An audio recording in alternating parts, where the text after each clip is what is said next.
नमस्ते दोस्तों।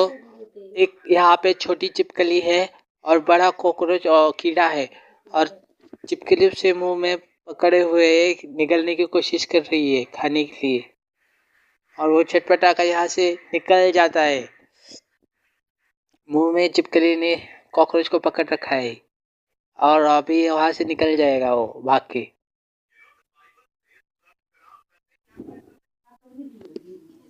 ये छिपकली के मुंह में ये कीड़ा देखो भाग गया, वो भी जाता है। दोस्तों अगर आपको ये वीडियो अच्छा लगे सब्सक्राइब लाइक करना।